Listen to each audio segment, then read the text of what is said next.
saya mengganggu waktu sebentar. Saya mohon izin untuk melengkapi tugas di LMS, khususnya di pendidikan guru penggerak. Alhamdulillah berkat dukungan Bapak, kegiatan pendidikan guru penggerak khususnya di SMP 2 berjalan lancar. Nah, saya mohon izin untuk mewawancarai Bapak terkait dengan modul 3.1, yaitu pengambilan keputusan berbasis nilai-nilai kebajikan sebagai pemimpin. Dan saya juga mohon izin untuk merekam dan juga mengupload hasil wawancara ini. Apakah Bapak berkenan? Insya Allah saya berkenan, dan tentu saja saya senang diwawancara oleh Bapak dalam rangka saya mendukung Bapak mengikuti program calon guru penggerak. Mudah-mudahan semua program dapat Bapak ikuti, semua kegiatan dapat diselesaikan sehingga Bapak dapat lulus tepat pada waktu. Amin. Terima kasih Bapak atas dukungannya. Baik Pak, saya mulai wawancaranya. Pertanyaan pertama, selama ini bagaimana Bapak dapat mengidentifikasi kasus-kasus yang merupakan dilema etika atau bujukan moral di sekolah kita? Kasus dilema etika, karena itu dua hal yang benar lawan yang benar, maka kita jangan terlalu cepat untuk memutuskan tanpa menilai permasalahan tersebut dan mempertimbangkan unsur-unsur pendukung tentang pakar, tentang pendapat dari teman, tentang kasus sejenis. Berbeda dengan kasus ujukan moral. Kalau ujukan moral lebih mudah karena itu kita memutuskan suatu permasalahan berdasarkan benar dan salah menurut aturan, menurut regulasi yang ada.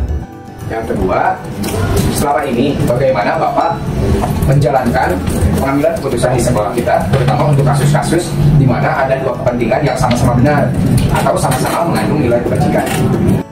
Untuk memutuskan hal tersebut, saya meminta pendapat teman-teman, kemudian mempelajari fakta-fakta yang ada, kemudian mempertimbangkan juga peraturan, dan kita juga harus mempertimbangkan hasil akhir dari keputusan yang akan dibuat. Yang ketiga, langkah-langkah atau prosedur seperti apa yang biasa Bapak lakukan selama ini dalam mengambil keputusan? Langkah-langkah yang saya ambil selama ini dimulai dari untuk mengambil keputusan itu, yaitu kita melihat manfaat, untung, rugi, dan dampak dari apa yang akan kita putuskan. Itu dengan cara mengidentifikasi dan menyaring masalah. Kemudian kita juga mendata siapa saja pihak-pihak yang terlibat dalam permasalahan tersebut. Kemudian juga siapa saja pihak-pihak yang bisa diminta pendapat dalam pemecahan masalah tersebut. Berikutnya tentu saja kita harus mengumpulkan fakta-fakta yang relevan. Berikutnya saya melakukan pengujian benar salah. Kemudian prinsip-prinsip pengambilan keputusan juga harus mempertimbangkan seperti saya katakan, mempertimbangkan hasil akhir, mempertimbangkan peraturan, dan mempertimbangkan dasar peduli dan keadilan. Kemudian setelah itu baru saya mencoba membuat keputusan. Pertanyaan keempat, hal-hal apa saja yang selama ini Bapak anggap efektif dalam pengambilan keputusan pada kasus-kasus dilema etika? Yang saya rasakan yaitu saya menggali akar permasalahan, terutama dari yang bersangkutan atau yang dari orang-orang yang terlibat dalam permasalahan tersebut.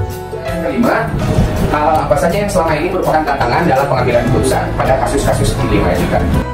Tantangan besar pengalaman, tantangan yang dihadapi itu meyakinkan orang-orang yang berkaitan ataupun yang tidak berkaitan dengan masalah tersebut untuk meyakinkan bahwa keputusan yang diambil itu dasarnya seperti apa.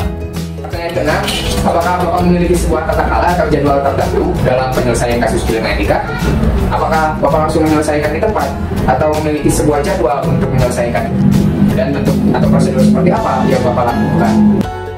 Jadwal yang baku tidak ada, tapi dalam menangani masalah tentu saja saya membuat jadwal, terutama urutan kegiatan dan langkah-langkah penanganan tersebut berdasarkan masalah yang dihadapi dengan mempertimbangkan berbagai hal, situasi, kondisi pada saat itu.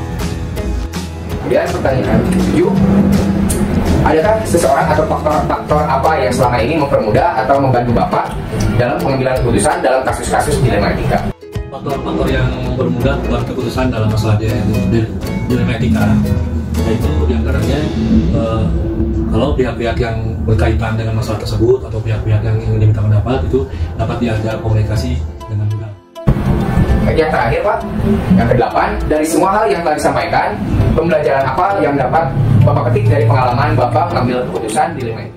Pembelajaran yang saya dapatkan dari seringnya memutuskan masalah dilema etika, yaitu bahwa keterampilan mengambil keputusan dilema etika perlu dipunyai oleh setiap pemimpin, termasuk kepala sekolah.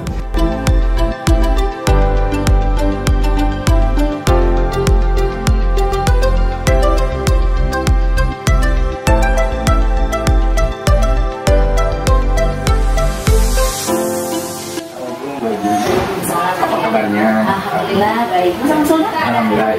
Mohon maaf mengganggu waktunya. Ada beberapa hal mungkin yang pertama terkait program pendidikan guru penggerak, di mana alhamdulillah pada hari ini sudah sampai di modul 3.1 dan ada tugas yang harus diselesaikan, yaitu tugasnya saya harus mewawancarai kepala sekolah dari dua sekolah. Yang pertama dari kepala sekolah sendiri dan dari kepala sekolah sekolah lain. Nah, dalam kesempatan ini saya mohon izin kepada Tuhan untuk mewawancarai terkait tugas saya. Jadi di sini modul 3.1 ini mengenai pengambilan keputusan berbasis nilai-nilai kebajikan sebagai pemimpin. Yang tentunya ibu sebagai pemimpin di sekolah pasti akan ada halnya mengambil keputusan gitu untuk di sekolahnya. Nah, itu dan mengenai tugas saya sebagai CGP, saya untuk mewawancarai kepala sekolah. Apakah ibu berkenan? Terus saya juga minta izin untuk mereka wawancara ini dan juga nanti menguploadnya di YouTube. Terima kasih.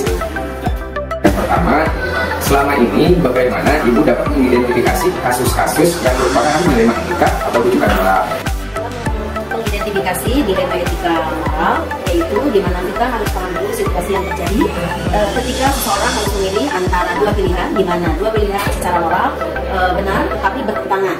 Sedangkan rujukan moral atau benar salah yaitu suatu situasi yang terjadi ketika seseorang harus membuat keputusan antara benar dan salah. Terima kasih. Oke, pertanyaan yang kedua, selama ini bagaimana ibu menjalankan pengambilan keputusan di sekolah, terutama untuk kasus-kasus di mana ada dua kepentingan yang sama-sama benar atau sama-sama mengandung nilai kebajikan? Dalam mengambil keputusan, terutama dalam kasus dilema etika, itu adalah hal yang sangat sulit dalam membuat suatu keputusan, di mana kita harus banyak berpikir, kemudian terutama kita harus seringkali memikirkannya itu berdasarkan beberapa prinsip-prinsip, dan itu sulit sebetulnya untuk dilaksanakan.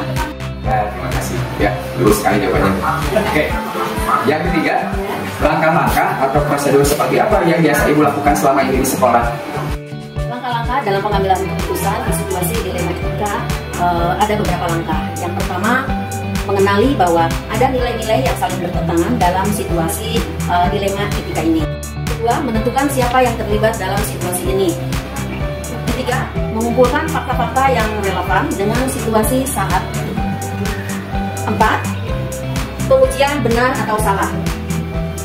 Langkah yang kelima, melakukan prinsip resolusi. Langkah keenam yaitu pengujian paradigma benar lawan benar.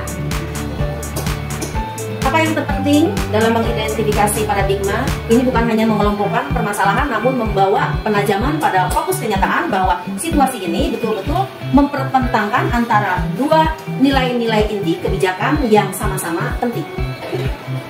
Langkah ketujuh adalah investigasi opsi trilema. Kedelapan yaitu langkah membuat keputusan. Langkah yang kesembilan adalah melihat kembali keputusan dan merefleksikannya. Banyak sekali ya langkahnya. Kemudian yang keempat, hal-hal apa saja yang selama ini ibu anggap efektif dalam pengambilan keputusan pada kasus-kasus dilema etika? Saya akan berusaha untuk memutuskan sesuatu itu dengan tenang, bijak, tidak tergesa-gesa, dan mempertimbangkannya dengan baik. Lanjut yang kelima, hal-hal apa saja yang selama ini merupakan tantangan dalam pengambilan keputusan pada kasus-kasus dilema etika? Tantangan yang saya hadapi dalam pengambilan keputusan pada kasus-kasus dilema etika yaitu di sini tentu yang paling utama adalah tidak dapatnya memuaskan pihak-pihak yang terkait dalam kasus dilema etika tersebut. Wah, ternyata banyak sekali tantangannya ibu. Keenam, apakah ibu memiliki sebuah tata kelola atau jadwal tertentu dalam sebuah penyelesaian kasus dilema etika? Atau apakah ibu langsung menyelesaikan di tempat? Atau memiliki sebuah jadwal khusus untuk menyelesaikannya? Bentuk atau prosedur seperti apa yang ibu jalankan? Dalam menyelesaikan suatu kasus dilema etika, itu yang sudah saya laksanakan itu tidak ada jadwal yang khusus ataupun baku. Karena suatu kasus itu bisa diselesaikan dalam situasi dan kondisi tertentu. Jadi tidak ada jadwal secara khusus. Ya, terima kasih. Yang ketujuh, adakah seseorang atau faktor apa yang selama ini mempermudah atau membantu Ibu dalam pengambilan keputusan dalam kasus-kasus dilema etika? Faktor-faktor yang mempermudah ataupun membantu saya dalam pengambilan sebuah keputusan, jika pihak-pihak yang berkaitan dalam kasus dilema etika ini adalah di mana mereka-mereka ini mudah untuk diajak berdialog atau curhat pendapat, sehingga itu akan mempermudah kita untuk mengambil suatu keputusan. Oh gitu ya, ini banyak yang dilibatkan nih. Yang ke-8, ini bukan pertanyaan terakhir. Dari semua hal yang telah disampaikan, pembelajaran apa yang dapat Ibu petik dari pengalaman Ibu mengambil keputusan dilema etika? Saya dituntut memiliki keterampilan dalam mengambil suatu keputusan.